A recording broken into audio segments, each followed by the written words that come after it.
I'm here at the 100 Wings, where new roofs will be installed.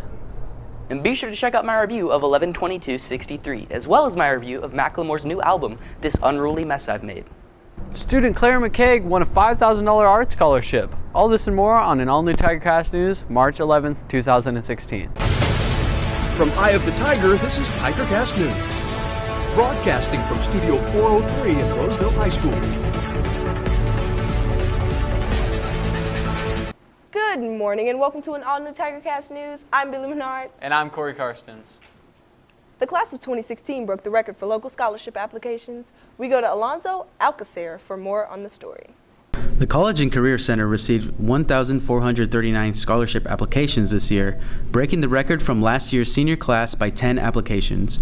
College and Career Center technician Jack Sider was pleased with the results. I think it's amazing that the Roseville High School students took the time and effort to complete the applications, and they worked really hard.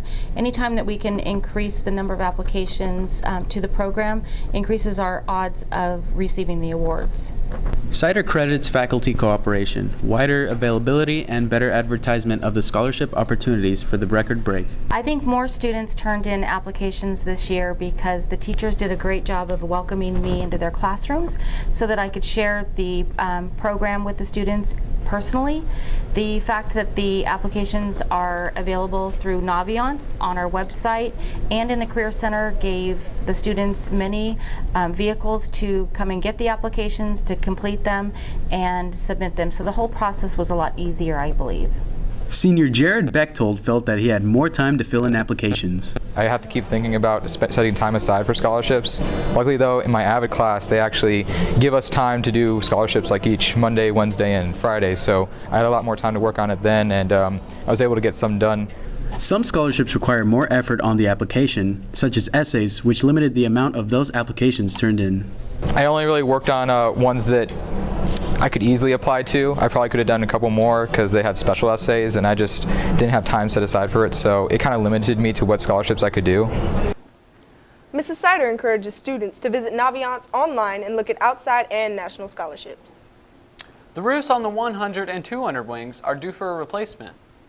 The roofs will be replaced in June, but in the meantime, renovations on the building's air conditioning and heating units have been completed.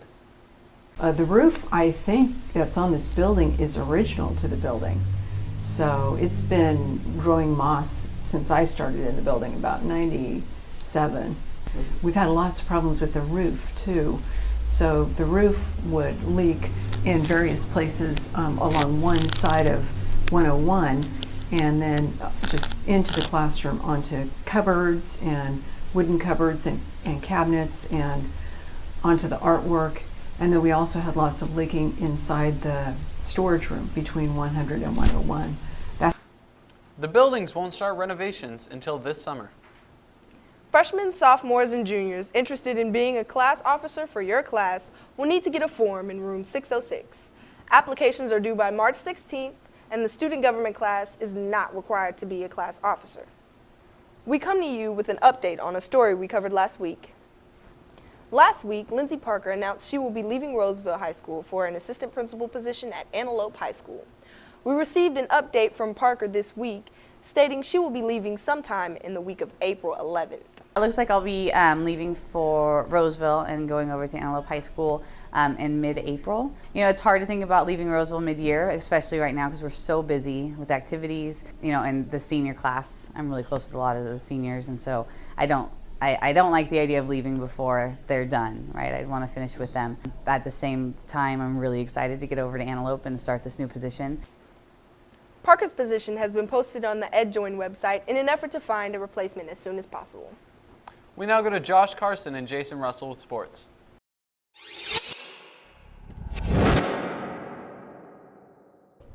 Hello and welcome to an all-new edition of TCSN. I'm Josh Carson. And I'm Jason Russell.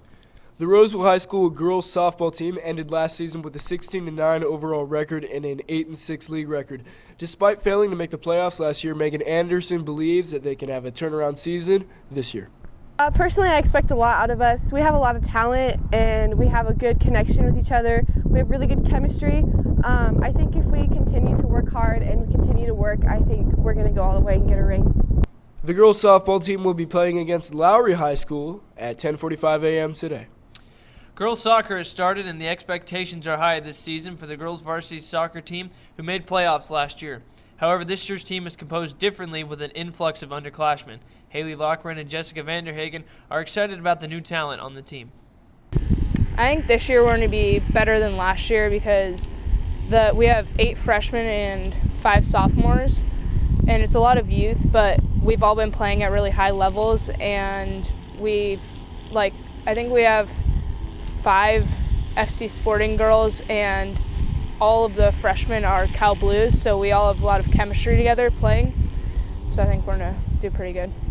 I think the freshmen are a really good addition to our team. They all know each other, so they pass really well, and they're all super fast and in good shape. Be sure to check out our full-length story about the girls soccer team coming up next week on our very first TigerCast Sports Network show. And that's it on your home for Roseville High School sports. Top plays, breakdowns, and more. TigerCast Sports Network, TCSN. Now we go over to Austin Collins with entertainment.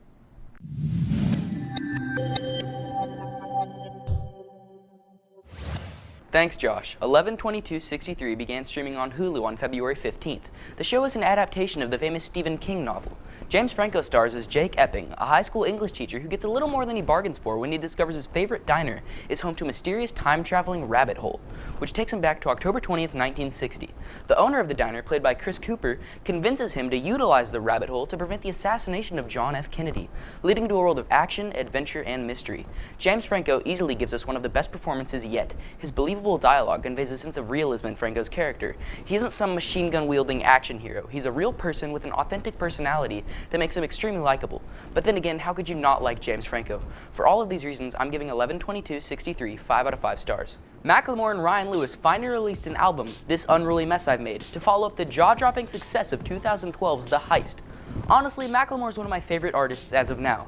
I know, many people only know Macklemore for his humorous songs such as Thrift Shop and American, but Macklemore isn't afraid to delve into more deeper, controversial songs such as Wings and Other Side.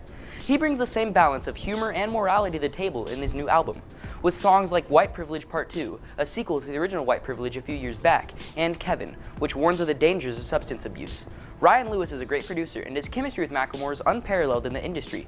It's this sense of collaboration and gritty authenticity that makes Macklemore such a unique and successful artist. For all of these reasons, I'm giving This Unruly Mess I've Made 4 out of 5 stars. We now go back to Corey with more news. Thanks, Austin. Senior Claire McCaig has received a scholarship to the Savannah College of Art in her design for comic design. Claire entered her comic work in the SCAD Challenge and got second place among thousands. There were a couple thousand people who entered, and there were a lot of different categories that you can enter. There was the comic category, which I entered, the 2D drawing, 3D sculpture, photography, poster. Claire has received multiple scholarships from SCAD. I had already gotten a scholarship from the Savannah College of Art and Design beforehand. For my academics, I got a $40,000 scholarship, and then from the SCAD Challenge, I got a $5,000 scholarship a year, so that was another $20,000. So I was just really, really thankful. Claire feels lucky and thankful for her opportunities. I just felt so blessed because without the scholarship, I don't think I would have been able to go to SCAD, and that's my dream school. And when I got those scholarships, it really solidified my choice to go there. It was just such an honor. It was so cool to win it. This $5,000 scholarship is only a part of McCaig's earnings, as she's won about $15,000 every year for the past 4 years. That's it for us today on TigerCast News. And remember, we're always on it, eyeofthetigernews.com. See you next time.